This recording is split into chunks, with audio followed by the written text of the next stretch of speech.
খিনি লৈ যাম আৰু মাছখিনি মই আধা ভজা কৰি ৰাখিম।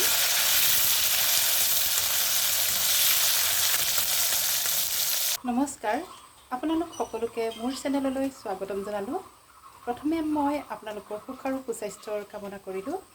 আজিলৈ আহিছোঁ আন এটি ৰেচিপি ভিডিঅ'। আশা কৰিছোঁ আপোনালোকে ভিডিঅ'টি চাই ভাল পাব। আহক তেনেহ'লে ভিডিঅ'টি আৰম্ভ কৰোঁ। আজি মই বনাম লেহেতি শাক। এয়া লেহেতি শাকখিনি মই ভালদৰে ধুই ল'লোঁ আৰু লগতে মই আলু 3টা কাটি ধুই লৈছোঁ ভালকৈ। এয়া এইকেইটা কাটি ল'ম। বিলাহী 2টা দিম আৰু পিঁয়াজ এটা আৰু জলকীয়া সোৱাদ অনুসৰি মই দিম। আৰু মই লেহেতিখিনি ভালদৰে মিহি মিহি কৰি কাটি ল'ম এতিয়া।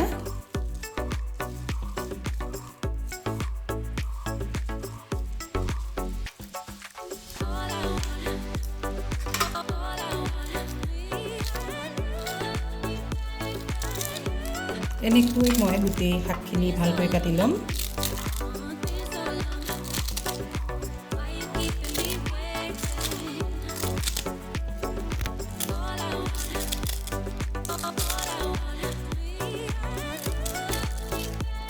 পাচলিখিনি মই ভালকৈ কাটি ল'লোঁ। শাকখিনি মই ভালদৰে ধুই এনেকৈ কাটিলোঁ আৰু বিলাহীৰ মই গুটিখিনি এৰুৱাই দিলোঁ এয়া। আৰু এইখিনি এতিয়া মই বনামগৈ। লেহেতি শাকখিনি আজি মই পুঠি মাছৰ লগত বনাম।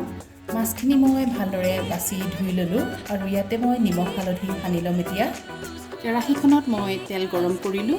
আকৌ এতিয়া মই মাছখিনি দি যাম আৰু মাছখিনি মই আধা ভজা কৰি ৰাখিম।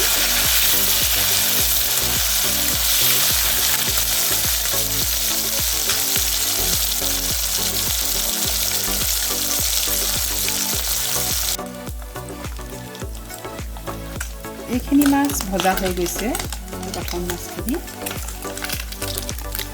আৰু মই মাছখিনি বেছিকৈ ভজা নাই, যিহেতু মই শাকত দি দিম। সেনেকুৱাকৈ ভাজি ৰাখিছোঁ আৰু মই বাকী থকা মাছখিনিও এতিয়া দি দিম তাতে।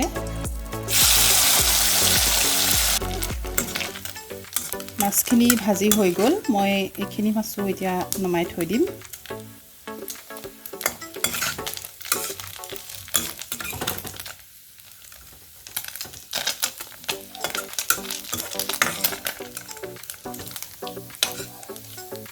এতিয়া মাছ ভজাৰ তেলতে মই আৰু অকণমান তেল দি দিম, যিহেতু তেলখিনি অকণমান কম হ'ব।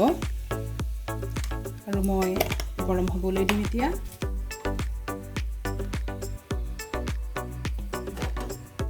তেলখিনি গৰম হৈ গ'ল আৰু ইয়াতে মই পিঁয়াজ আৰু জলকীয়া দি দিছোঁ।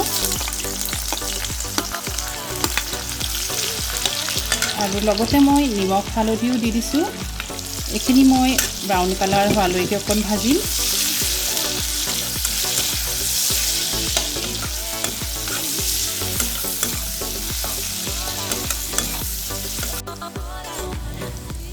পিঁয়াজখিনি ৰং সলনি হৈছে আৰু এতিয়া মই বিলাহীখিনি দি দিম ইয়াতে। আৰু বিলাহীখিনি ভালদৰে গলি যোৱালৈকে মই লৰাই থাকিম আৰু অকণমান গৰম পানী দি দিম ইয়াতে।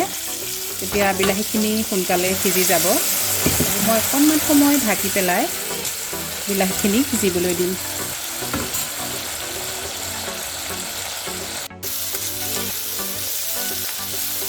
বিলাহীখিনি ভালদৰে সিজিলে আৰু এতিয়া মই শাকখিনিও দি দিম।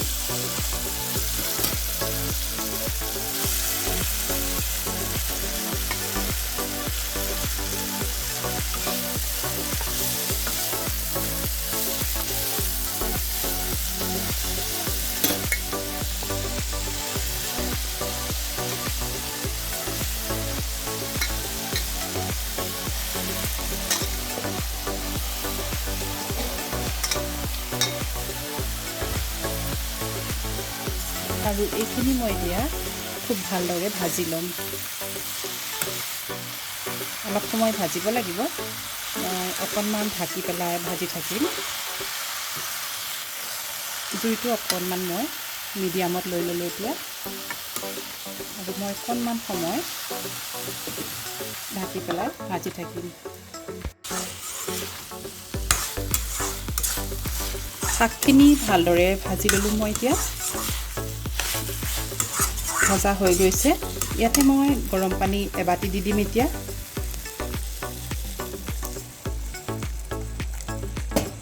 আৰু জুই অলপ বেছিকৈ দি দিছোঁ ফুল ফ্লেমত মই জুই দি দিছোঁ আৰু লগতে মই এতিয়া মাছখিনিও ইয়াতে দি দিম আৰু পানীটো অলপ কমাই ল'ম উতলাই তেতিয়া মোৰ ভাজিখন খাবলৈ খুব ভাল হ'ব আৰু অকণমান মই পানীখিনি শুকুৱাই ল'ম